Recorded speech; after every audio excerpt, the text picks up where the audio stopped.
Well, closing on out with some brand new listings, and certainly love that there. Give me a call, 888-331-0269, ncswampshop@yahoo.com for all emails. This has been another installment of the Carolina Swamp Shop. Have a great weekend, and I'll catch you next time with more bargains, steals, deals, savings.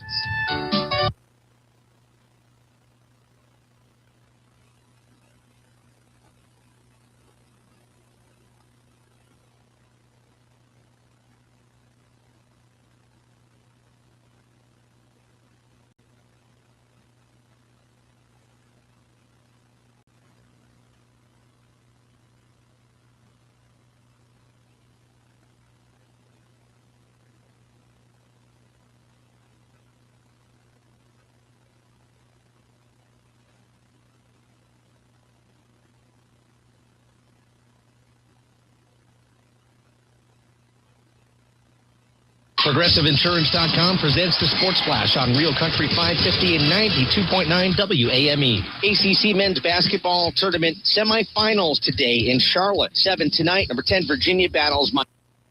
Deputies with the Iredell County Sheriff's Office Aggressive Criminal Enforcement Team were conducting a motor vehicle checkpoint at the intersection of River Hill Road and Wooten Farm Road when 53-year-old Dwayne Edward Stanley pulled up to the stop.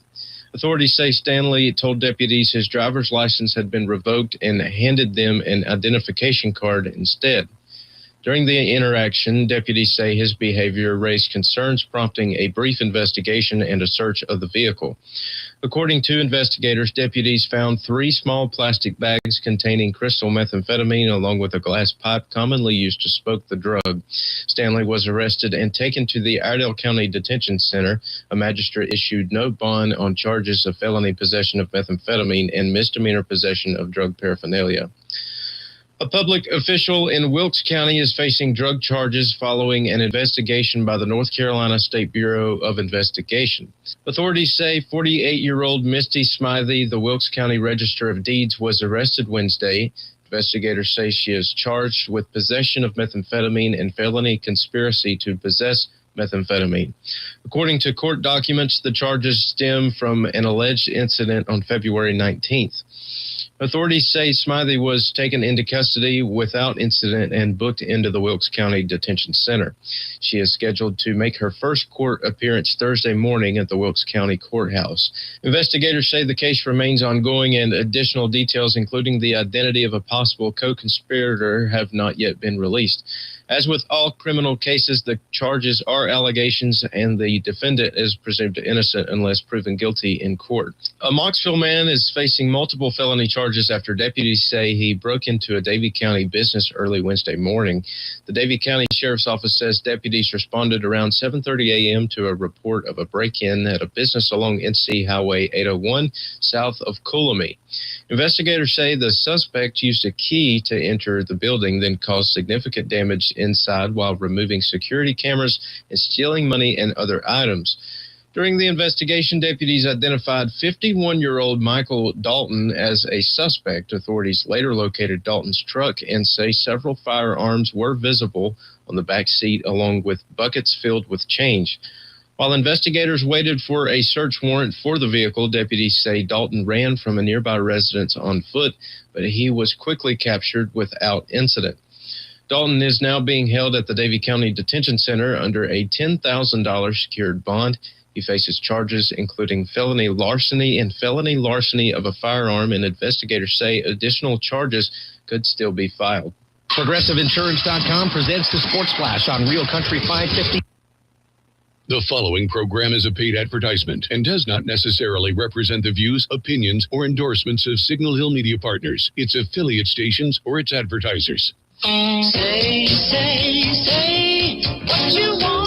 Welcome to We're Just Sayin' with Senator Vickie Sawyer and co-host David Coble. Join them each week as they provide the latest updates on legislation affecting North Carolina, from breaking down key bills to answering your live call-in questions. Senator Sawyer and David engage in meaningful conversations on the issues that matter most to our state. No matter your political affiliation, We're Just Sayin' keeps you informed and involved in the efforts to make North Carolina a better place for everyone. everyone. Welcome to the conversation.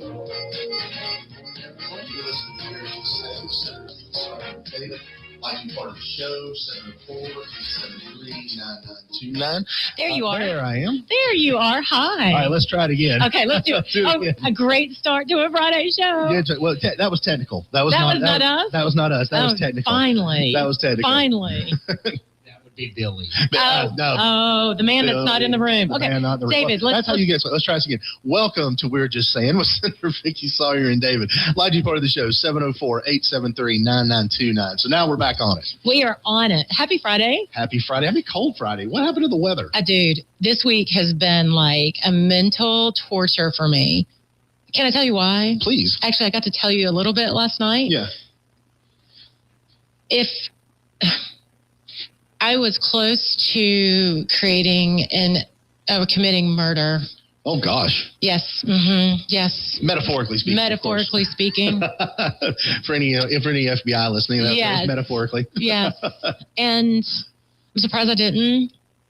Our wonderful, nicest person in the world that does our computer, internet technologies, networking services, and everything at my office, totally flubbed up. Oh.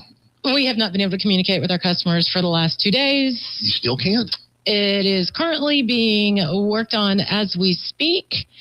I am frustrated beyond belief because we weren't supposed to do it until Friday at 3. And somebody thought it was going to be super easy, and it's super not. And it's super not. It is not. And so I have prayed for my temper. I have been kind. I have, done everything, but, I don't know, get email working. So I have had similar tech issues this week with my email. Now I don't have like my own service or anything like that. Right. All my stuff is through GoDaddy, sure. Microsoft Exchange, all that kind of stuff. Because I'm a one man band as far as my business goes. But I am not. I am what you would call an email hoarder. Yes, you are. I never delete emails. I know. Like ever. It annoys me. And so my inbox or my storage capacity is like constantly at 93%. And so I have been trying to figure out how to archive my stuff. Now, my personal emails, I'll delete those all day long. But my business emails, I don't delete anything because you never know. What about the spam? I delete the spam. I get rid of the spam. But I don't get a ton of spam, believe it or not. I don't in my business account. My filters do pretty well with that. But no, it's all my emails from my past correspondence. And remember, I started this in 2000 and really going big time in 2019. 2018. But making an actual effort to do business. I mean, he was doing business with a bank for a while. Well, he was holding up, was it Wells Fargo? Well, yes, Wells Fargo. I was making sure that it ran on time. Well. I've heard it's gone downhill ever since you left. Well, not their stock price. It's been doing great since I left. But correlation doesn't mean causation. Well, so anyway. When I have 9 users that are dependent on my computer system and networking system, and you spend a lot of money each month, and then it has continually had gremlins for the past 3 months that we're working through, and you finally figure and it all goes down. Oof. That is some. It'll make a woman cuss. Yes, it will. Well, especially when you can't communicate with customers. Yeah, exactly. And so I have been doing some cussing this week. I'm going to do some praying on Sunday though, because I've got to pray for my mouth. It was very, very rough. But you know what? That is also leads me back to being a citizen legislator that actually owns her own business. And there's so many others of us who serve in the legislature own our own business. And unless you go through these trials or understanding or trying to log into the DOR to pay your quarterly taxes or trying to submit a sales tax, all of these things that business owners have to go through, unless you understand those type of issues that the state government can present, you really don't. I think it makes you a better legislator. Oh, absolutely. Right? I just really think it makes, so I'm trying to be positive. I'm positive that if you're one of my customers, I'll email you later. I'm going to be positive that we're going to finally get through this, and that I'm going to take from this experience, one, I've got a hot temper that I need to do better with, and 2, I'll take it to Raleigh just as a reminder of things that can go wrong and how we can be better able to help businesses. in every obstacle there's a lesson. It's nice that you're learning it. I mean, I don't know if it will stick, but I am learning it. But my tech support really is Grok, and I spent Grok and I spent a lot of time together earlier this week trying to figure out how I can archive my my emails. Yes. Grok got me through it. It was a little difficult because I had to. There's different versions of Outlook and there's new releases, and I had to figure out which one do I have, and because he was like, well, go here, and I was like, well, there's nothing that's not there. Yeah. So it took a little time, but got it through. So I have learned how to archive my business emails now. Good. So now you have enough, so we can. What is your email address so all the listeners can bombard you with emails? It's Vickie.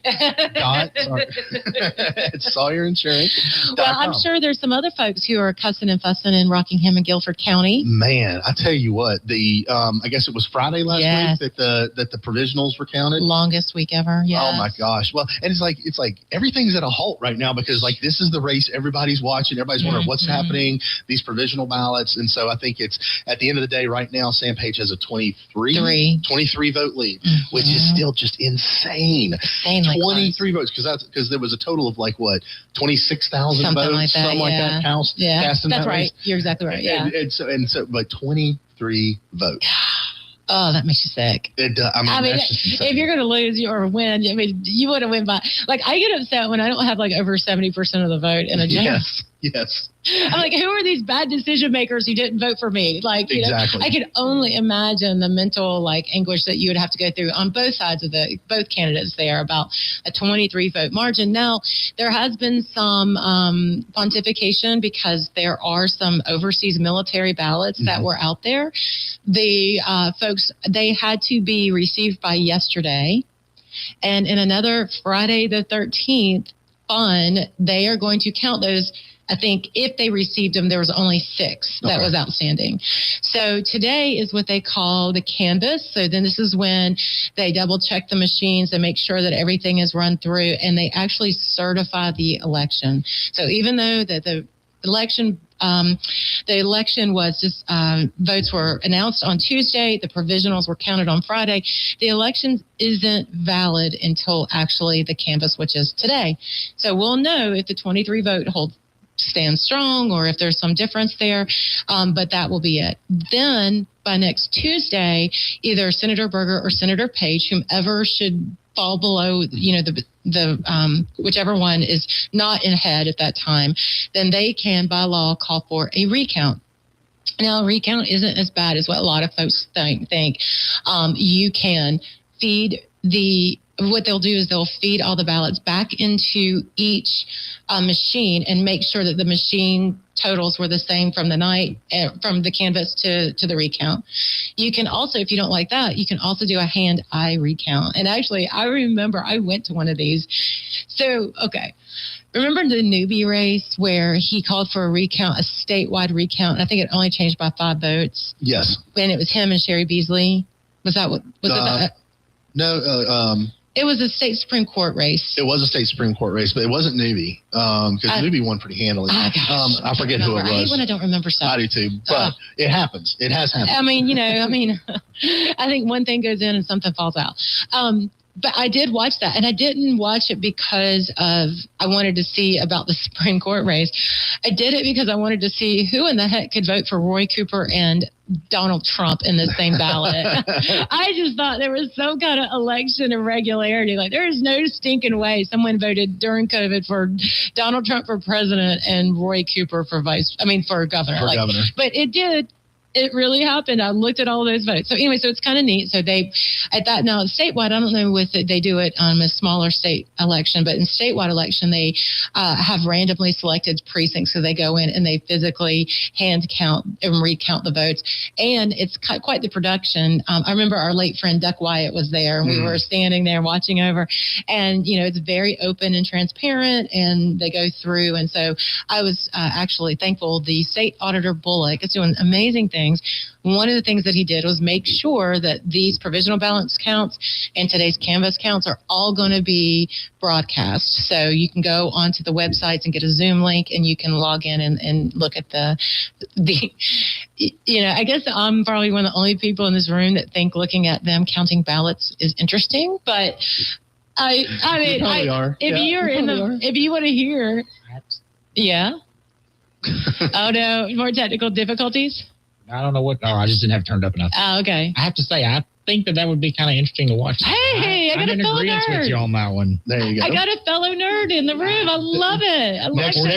Next hand recount, you guys can go. Before you said that, I was sitting here thinking that would kind of be neat to go watch. It was really cool because, you spend all this time and energy and money as someone who's on the ballot to, see, to get your election and to see.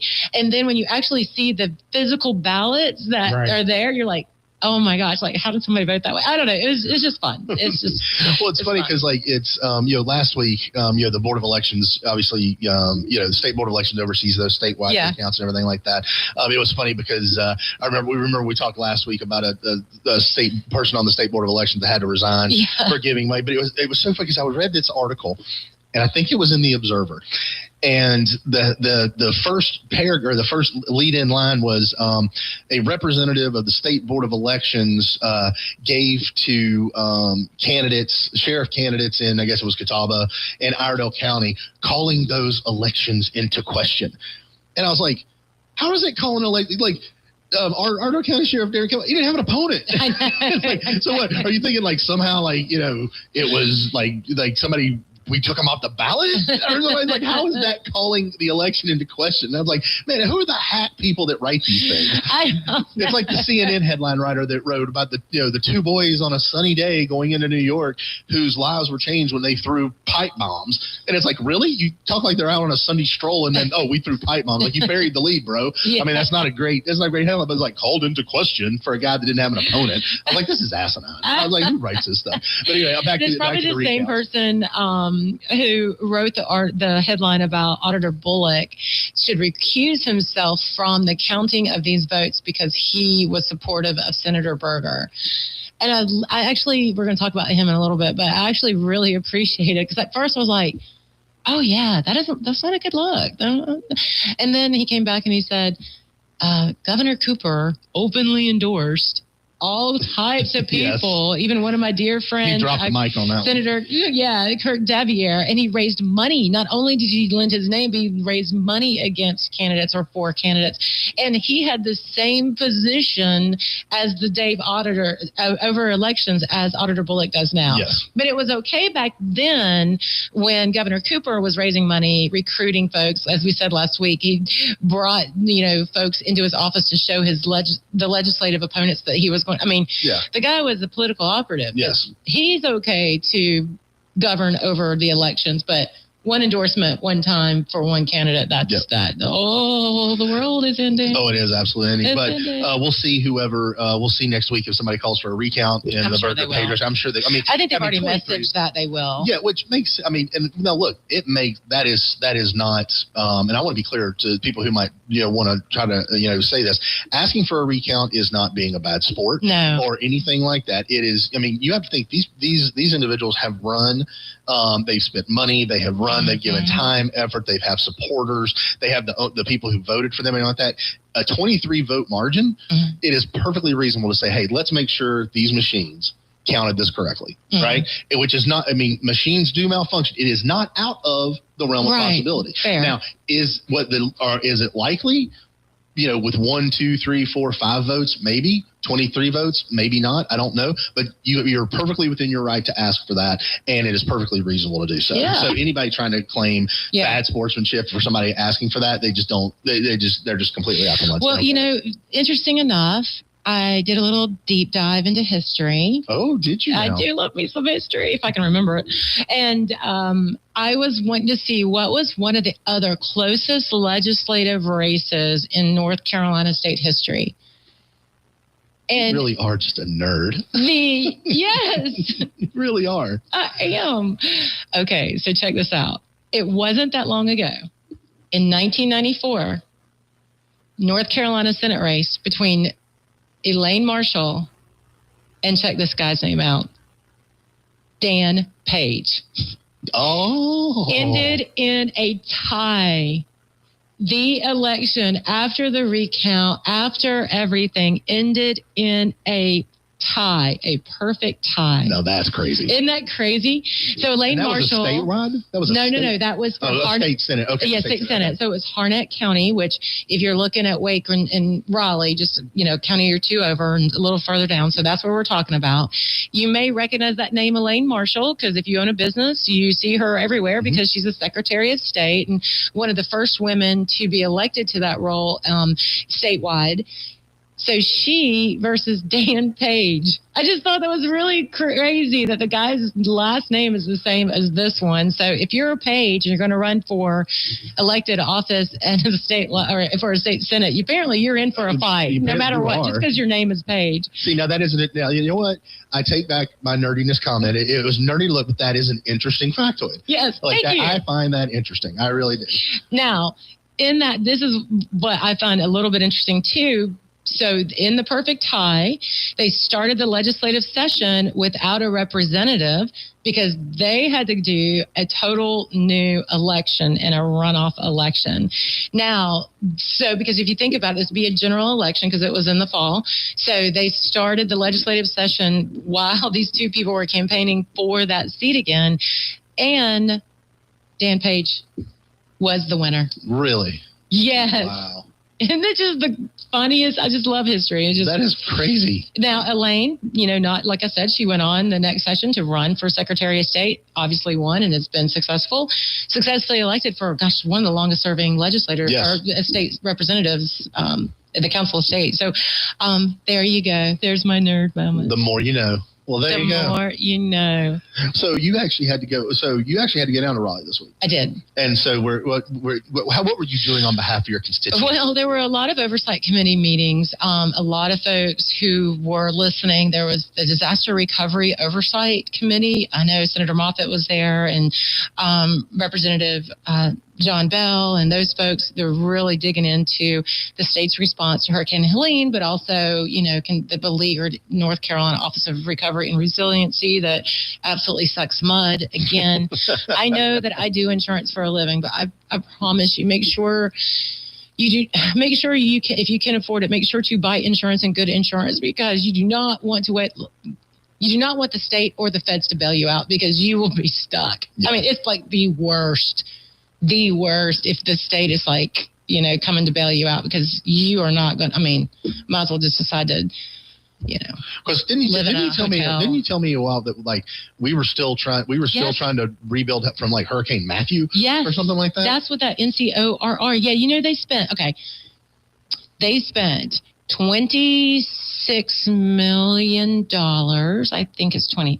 Let's just say around $25 million on a software program to help them to administer payments and claims for hurricane victims. It did not help anything. It didn't go anywhere. And now they don't even use it again. That is your tax dollars at work under the Cooper administration. That is $25 million for software to administer it that didn't work. Correct. And has really never been used. Correct. Brilliant, right? And that's why I'm so appreciative of Auditor Bullock and doing what he's doing. So there has been some conversation, at least on the House side, too. There was a meeting, I believe. Our very own Representative Mitchell Setzer is serving as one of the chairs on that, and also Representative Julia Howard. And they're really taking a deep look into some issues. Maybe we'll talk after the break about property taxes and how that's handled. We saw the Department of Health and Human Services Oversight Committee meeting, and I thought Senator Heiss had a really nice question of auditor, and we can kind of go into this a little bit. So you see all those Leering centers in Minnesota. The Leering Center. Yes. Does North Carolina have any Leering centers? Do we? Well, I don't know. So that is what the question was. And Auditor Bullock is reviewing and looking through the data. And it was interesting that he has utilized AI and some not $27 million or $25 million software that he can download most all of the information that he needs and take weeks to do a review instead of years. It's awesome. And so he's getting out some good data. So he had mentioned, and I do want to thank him, he spent Tuesday afternoon with Iredell County Republican women, the Lake Norman Republican Women Club. So it was great to see him in there. And he was talking about that day that he had presented. So in the autism space, there's medical billing and, Captain Obvious. Isn't there medical billing in anything? Yes. Anything medical. Yes. Yeah.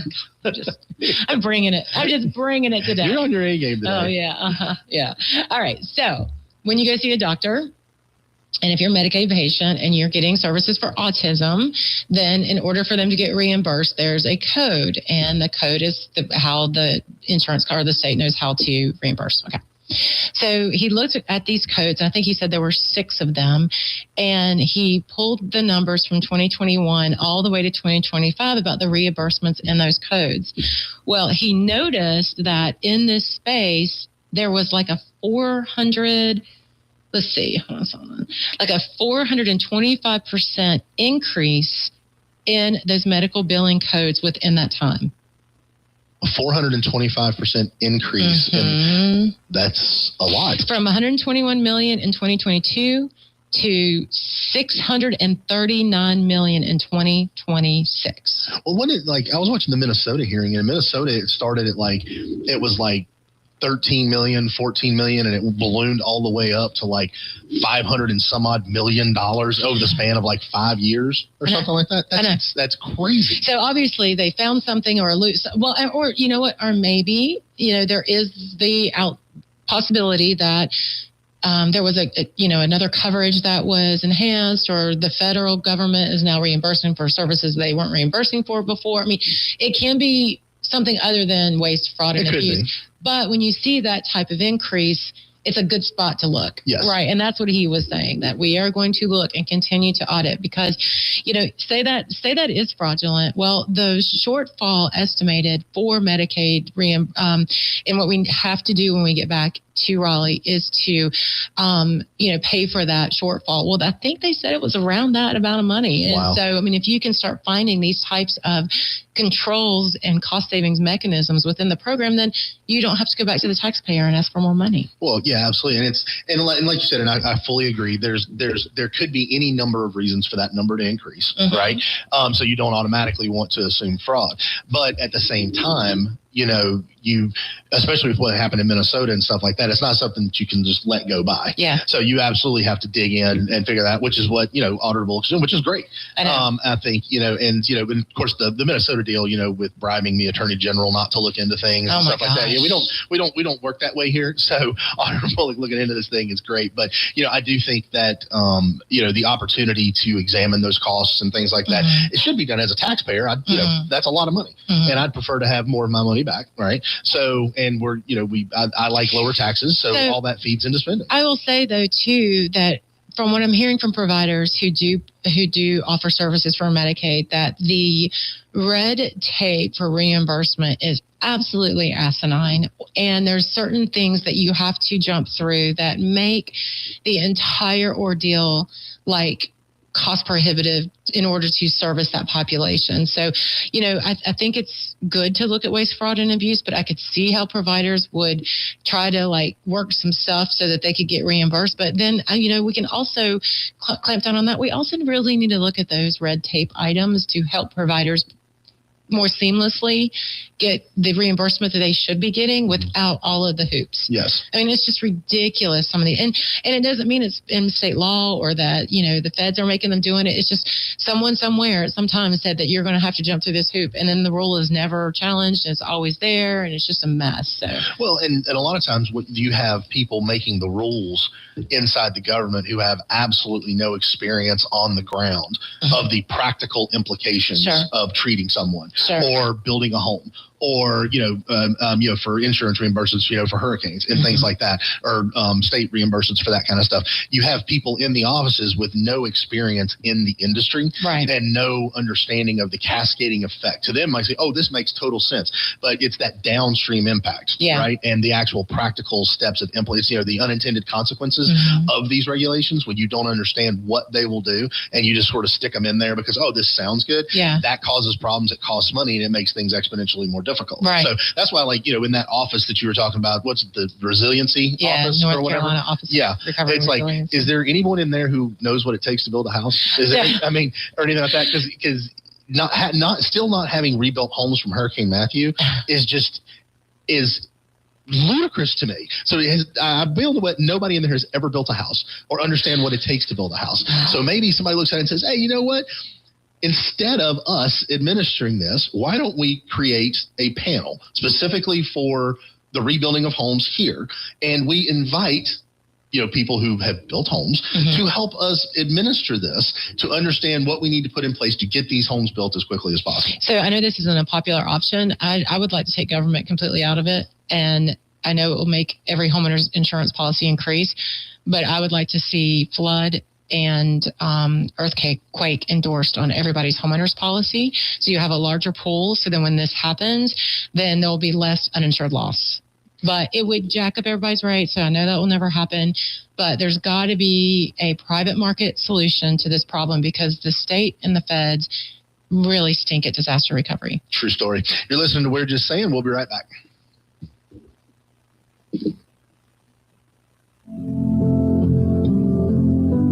Kids across America are going to school hungry. Millions of kids every day.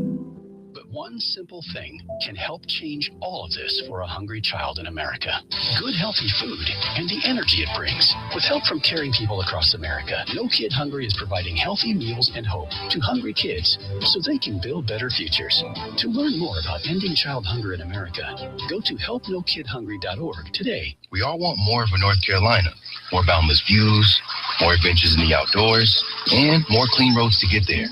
But to get more, we have to do less. Less littering, that is. Make it your nature to trash your trash and keep NC clean. And we'll all have more reasons to love North Carolina. Litter less, get more. For more on the 7 outdoor NC Leave No Trace principles, visit outdoornc.com. Sponsored by the North Carolina Association of Broadcasters and Visit North Carolina, a part of the Economic Development Partnership of North Carolina in cooperation with this station. We all play a role in keeping our community safe. Every day, we move in and out of each other's busy lives. It's easy to take for granted all the little moments that make up our everyday. Some are good, others not so much. But that's life. It's when something doesn't seem quite right that it's time to pay attention. Because only you know what's not supposed to be in your everyday. So protect your everyday. If you see something suspicious, say something to local authorities. Bravo, Brenda. You've always been a saver. Price matching your price matches. The self-proclaimed queen of extreme couponing. But this time, you've truly outdone yourself. By saving for this electric vehicle, you're locking in up to $1,000 a year in fuel and maintenance savings, which will leave you saying, cha-ching, every time you unplug. Good for your wallet, great for the planet. That's the power of EV. Sponsored by the ANC Clean Energy Technology Center and the North Carolina Association of Broadcasters in cooperation with the station. Welcome back to We're Just Saying with Senator Vickie Sawyer and David. Like to be part of the show, 704-873-9929. If you have any deep penetrating questions that you want to put the good senator on the spot to answer, feel free to call in. So let me ask you something real quick. Before we move off the election stuff and everything like that, talk to me. Are you familiar with this thing, Never Residents? No. And the lawsuit that's going on right now. So something interesting that I read today. So you're finally bringing something to the show? I am. I actually had just other than my charm, my wit, and my ability to carry it. You actually are bringing something that you researched. Bringing some content. Oh, yes. Nice.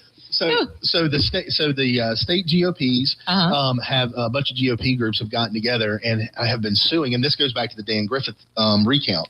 Griffith or Jefferson Griffith. Sorry. Yeah, I know. Because, I'm sorry. I had to do that because we do have some loyal listeners who like to correct you. Yes. They don't correct me. They only correct David. That's fair. And you just stole their thunder. They're probably mad at you now. I care. You do care. I do care. Thank you. Hopefully it'll save me. A a scathing email or text. But anyway, so it goes back to Jefferson Griffin and the recount there.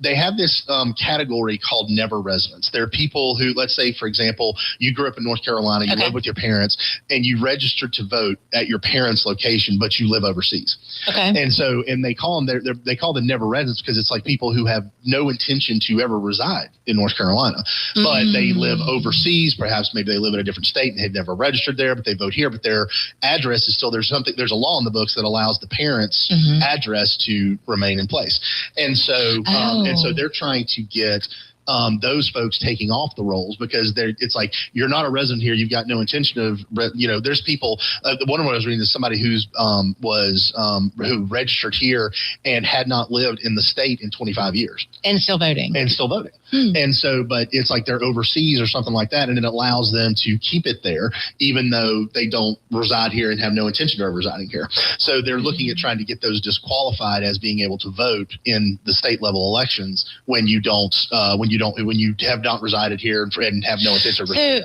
So they're a citizen. I'm sorry, go ahead. Is that kind of like where they have that permanent residence because they're in college or something? Is that similar? Yeah, college students is similar. It's similar to college, but this doesn't deal specifically with college. This is people who live overseas primarily, who have no intention of ever coming back to North Carolina, but still vote.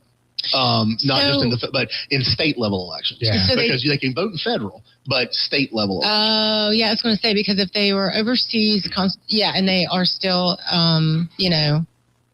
what do you call it, an expat or what? Yeah. So anyway, expat. That sounds good. Yeah, right. No, that's not it. But anyways, okay, so they're still citizens of the United States. I could see why they would want to vote in federal elections. I would. But it's state level elections that they're contesting. So I thought that was interesting. And so I did not know if you had ever heard of that. No, I have not. I mean, is it a large voting block? The article I read didn't indicate how many. I was curious. How many we're talking about or anything like that. But I understand the concern, right? Sure. If you registered here when you were 18 and then have never lived here since, right, and have been overseas, I can understand the concern about a state level election. Now, federal, you still need to be able to vote that, but this is specifically being able to vote in state level races. Yeah, I don't know, because, one of my dreams is, when I'm done with all of this and can sell the business is to go to Buenos Aires. But I would still like to be able to vote for my local county commissioner. See, I, for one, just playing devil's advocate here, have a problem with that. Okay, why? Because I don't own property. You don't own property and you don't live here. But if my mom says she was here. Okay, I'm not sure if it would apply to you or not. That's why they built courthouses. That is why they built courthouses. Yeah. My lawyers that is interesting. No, I had not heard about it, and I'd like to now. I will be on the lookout. I think you need to dig into that then, because it's a state law that allows them to do it. Okay, yeah, that's good. So if you're going to represent your constituency, mainly me, on this, I would like you to educate yourself and come back with a solution. All right. So talk to me about property taxes. I don't know if I want to talk about property taxes, other than I know that they stink, and as someone who actually has to pay property taxes in 2 counties. It's a lot. And you do kind of get frustrated because you're like, hey, I bought this house that every year I have to pay property taxes on this house, or property. The one that gets me the worst is the vehicle tax. Like, dude, I paid a highway use tax when I bought it, and now every year I have to renew. Then I have to have another tax on that. Then I'm paying sales tax, and then I'm just like taxed to freaking death. And we've heard from a lot of our folks who are neighbors that every time this reevaluation happens, so remember, the county bases your tax based on the amount of real property value that you have, and then you get based on a percentage of that. So, if nothing changed about your home except for the area around us. Now, we're blessed in Iredell County where property values have increased. But if you're, a Meemaw and Pawpaw and your property taxes continue to increase, but your Social Security does not, I mean, that is really, really tough. Well, and especially when you don't have a mortgage on the home, right? You paid it off, and so you get hit, and it's constantly going up. Yeah. But you're on a fixed income with Social Security, because I'm not sure when the last time there was a COLA adjustment in Social Security. Yeah. But still, with inflation, it's not a lot of money. Well, there are options though for Meemaw and Pawpaw, if you just want to know that the county administers. So. If you are elderly and disabled, there is a homestead exemption. Now, you got to be 65 years old and permanently disabled. Now, as someone who's getting close to that, disabled. I was so close to making it. I was 40 minutes in and I was disabled. I am disabled. So if you are 65 years old and permanently disabled, or those who are permanently disabled. So the program excludes you from the taxes the greater $25,000 or 50% of the assessed value of the owner's permanent residence. So there is a little help there. So call your county tax administrator. Now, if you are a disabled veteran, there is an exclusion that excludes the first $45,000 of the appraised value. So if your home is valued at $100,000, you don't get taxed on the first $45,000. And there's one other thing that's just kind of wonky, but it's for folks who are over 65 or disabled. But I get it. I mean, so we really need a homestead exemption. We need a homestead exemption in North Carolina. What do you do? Do you cap? So anyways, what would you do, right? Do you, understanding that we can't starve local government. Right. I mean, you can't now. There are some local governments who have been making it rain on some nonprofits, and there have been some Leering centers in Charlotte. I'm looking at you, based on your property taxes, where that is absolutely to support these nonprofits. So there are some overreaches on this stuff. But I think if you have owned your home for 30 years, let's say you've owned your home for 30 years and you don't owe a mortgage on it or anything like that, I think that you should be exempted from property tax. I think that's fair, because at that point in time, you're not. I mean, because typically it's a lot easier when your property taxes honestly are factored into a mortgage, right? Because you're paying because you pay those as part of the, and it's just that monthly payment. But then you're hit with, and as you get older, your income, as a majority, as the older you get, your income drops, and so and again, that's not a ton of people who have owned their home for a period. It's at 30 years, it's at 25 years. Regardless, I think that if you have had it for X amount of time and do not owe a mortgage, I think you should be exempted from property tax. So fair, okay, but also what you about? No longer have kids in school and you don't drive much anymore. So I think I do appreciate that, but I think there should be even more of a holistic approach that includes everybody, because I see in my own office, I have some wonderful employees. I happen to have 3 single moms who work for us. And, I can see that when even if they haven't owned their home for 30 years, when you get this property reval and you jack up somebody's monthly payment or dole on their mortgage, like $200-$300, that is like a budget killer for them. You know what I mean? So, but then again, you don't want to starve county government. So I actually looked at like the Iredell County government, because I was curious, like, what do they take in of my money? And what do they spend? You know what I do, though? What'd you do? I used to do. I don't do it anymore. I used to wait till like January 5th. And I would go in and literally hand them my check at the last day before they charged late fees. You were that person. I was that person. Every January 5th, I would wait. And I would write the check in August or July and let it sit on my desk without a date. And then I would go up there. Man, I don't like... People always ask me, why am I Republican? I'm like, man, that's why. Yep. Thousands of dollars of reasons why. Thousands upon thousands. Yeah. So anyways, I was curious. So what does a county fund? That was kind of my question, because now, and rightfully so, the Association of County Commissioners are all in alarms. They're doing social media posts about how the mean old state government is going to starve your, Iredell County Sheriff or your Sheriff's Department and EMS. And, that is a genuine concern. So in Iredell County, the general fund revenue, the property taxes that they collect is $223 million a year. With that much? Mm-hmm. That's a lot of money. Mm-hmm. In sales tax, they collect right around $60 million a year.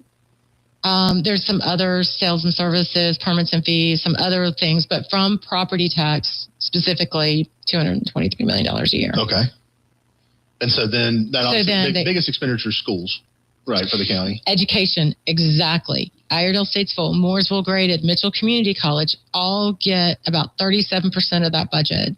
Okay. Which is up. So every dollar you send to the state, half of it goes to education. Every dollar that you send at least to Iredell County, 37% goes to education. So I argue that we don't have a funding problem in education, that we have a institutional, how we fund education. They're allowed to spend that money is the actual problem that we have in education funding. I want to support, I do support our teachers, and I do want to see higher pay and great outcomes for our kids, but we spend and give them money in these silos that cannot be fixed or crossed.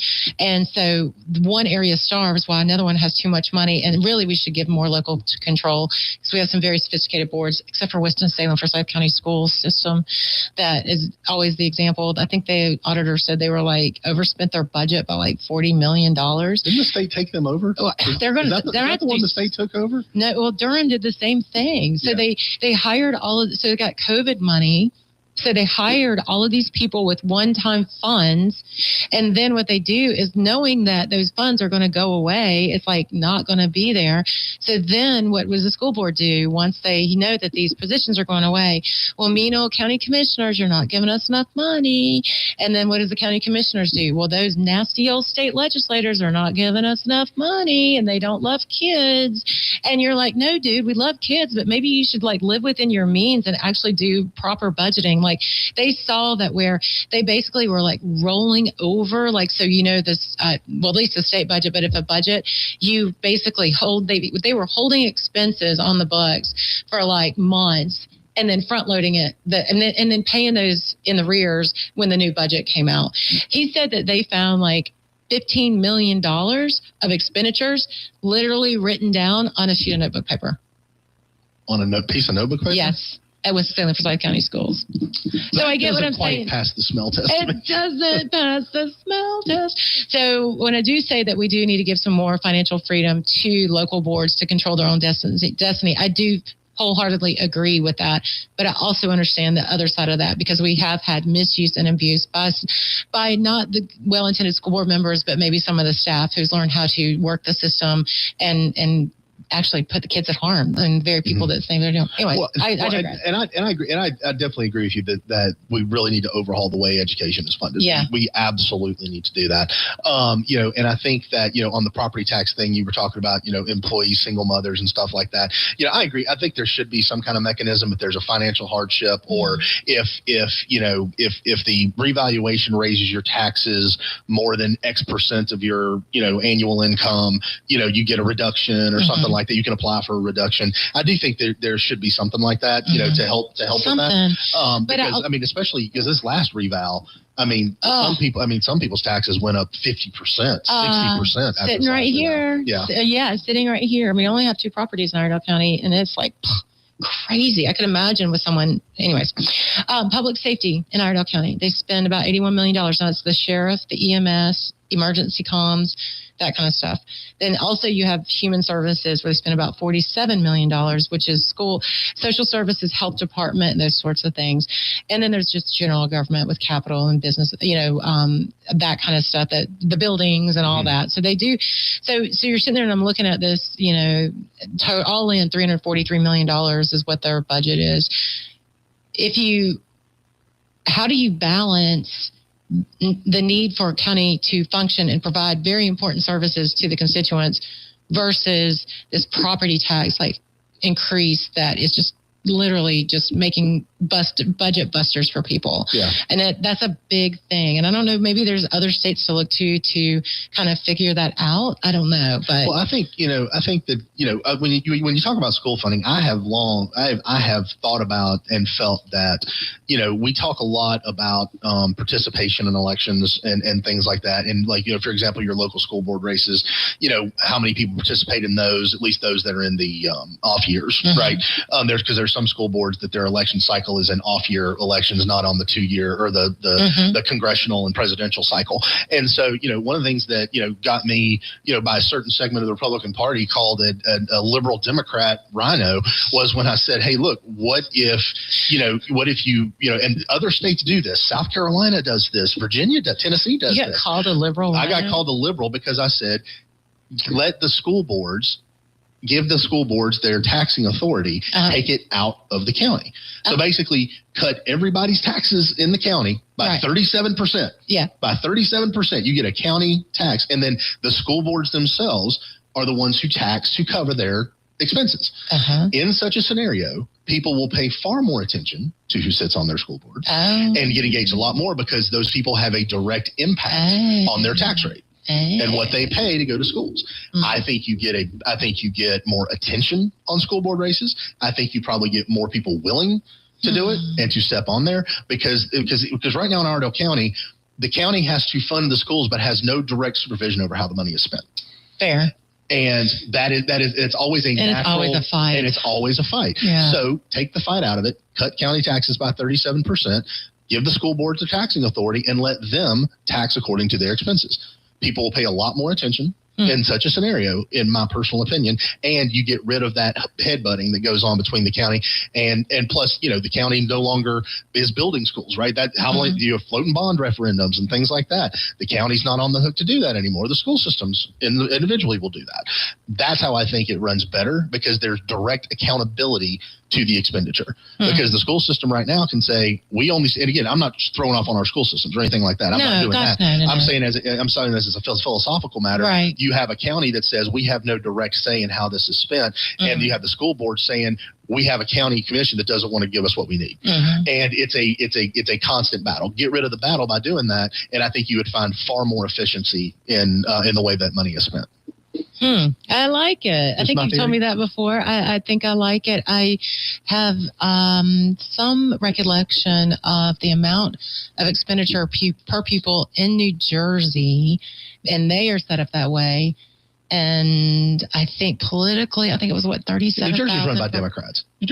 No, they're run by the teachers union. Well, Democrats. Yeah. Like you say, potato.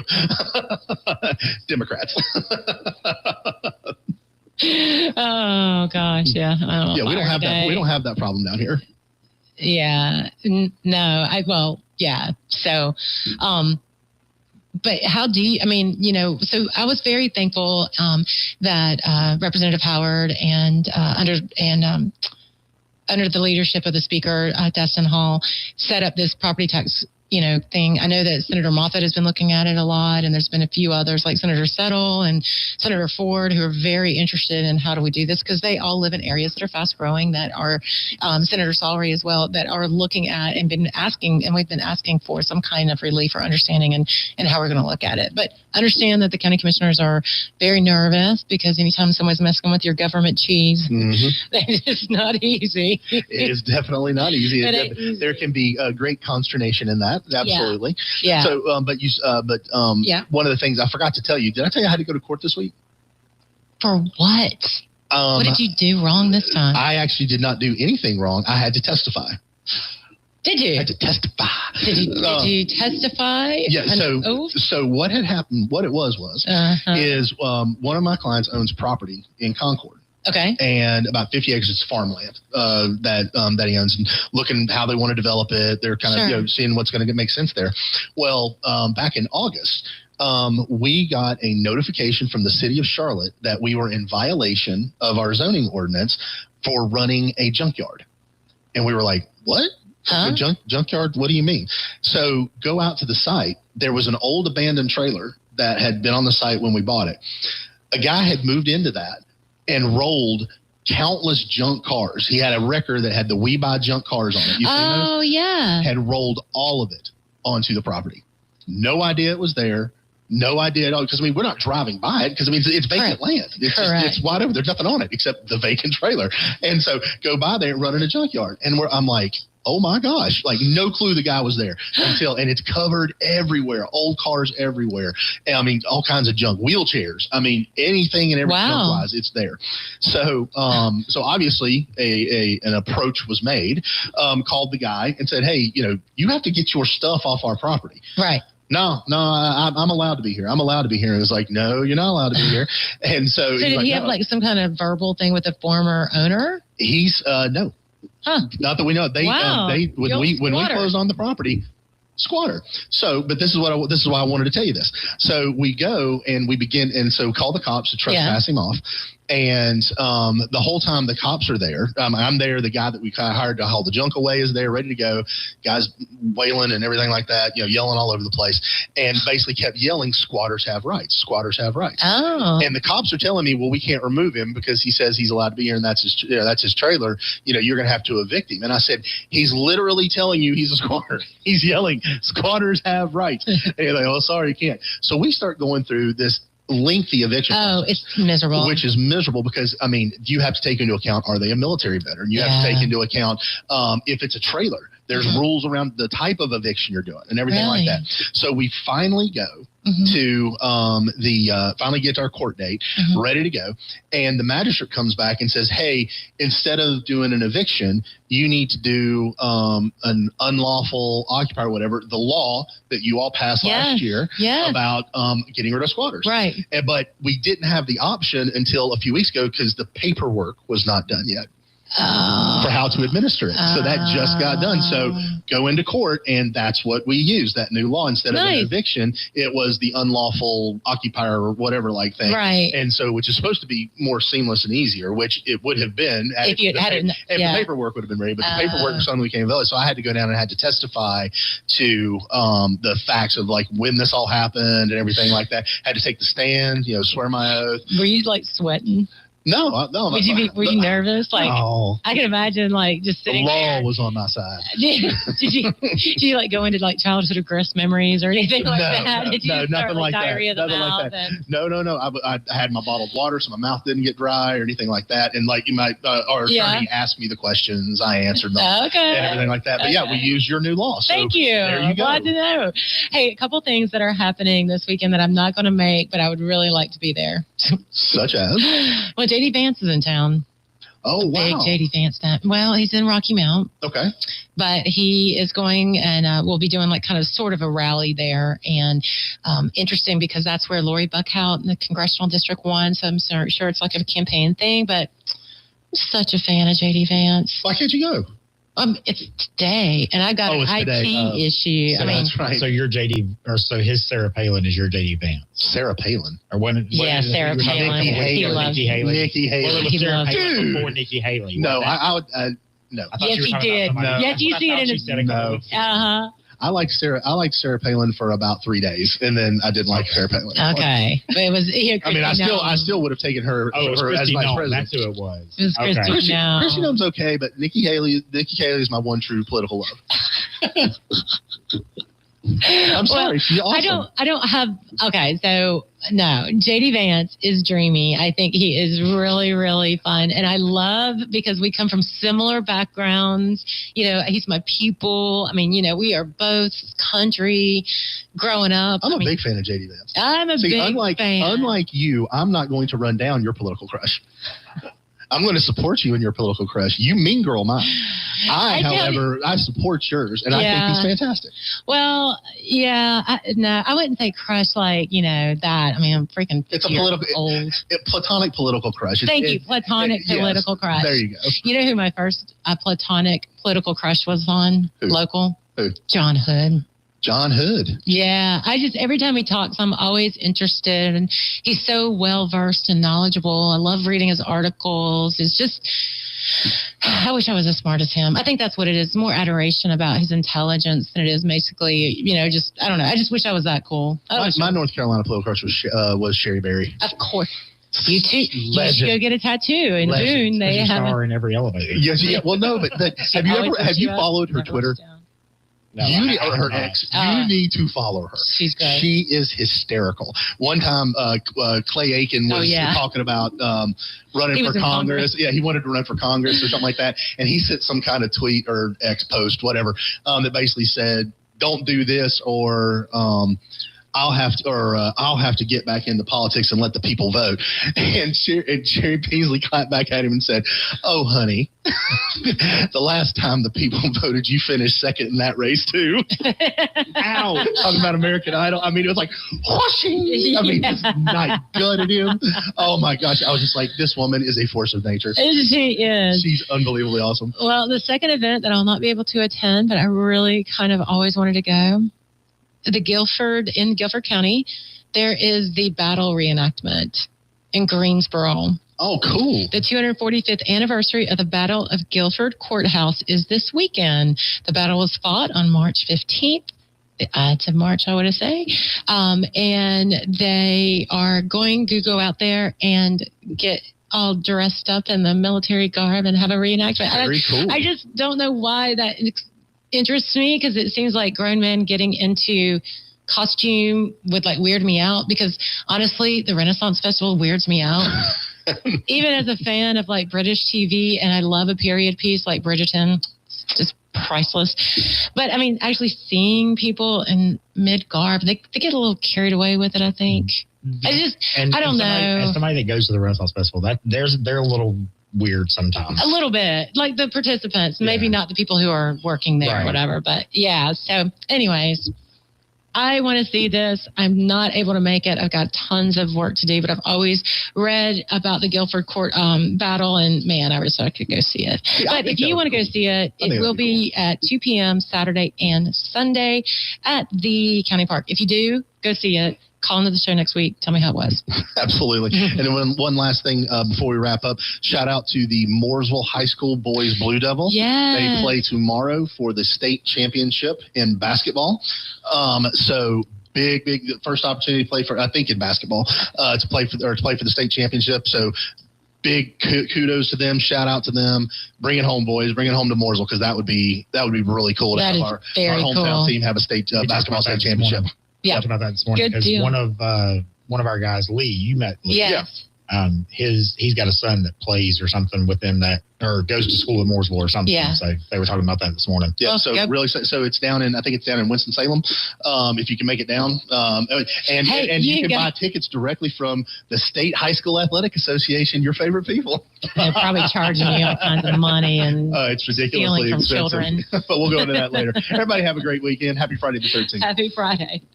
Say what you want. Thank you for tuning in to We're Just Saying with Senator Vickie Sawyer and co-host David Coble. We appreciate your time and input as we discuss the issues shaping North Carolina. Stay informed, stay engaged, and we look forward to having you join us again next week for more updates and insightful conversations. Take care and keep participating in the conversation. Real Country is 550 AM WAME, 92.9 W225BD, Statesville. WAME and Bunch Johnson Funeral Home are proud to present our national anthem, Bunch Johnson, where every detail matters. Call them at 704-873-7223 or stop by their location at 705 Davie Avenue, Statesville for your personalized experience. Oh, say, can you see by the dawn's early light? Oh, so proudly we hailed at the twilight's gleaming, whose broad stripes and bright stars through the perilous fight. Oh, the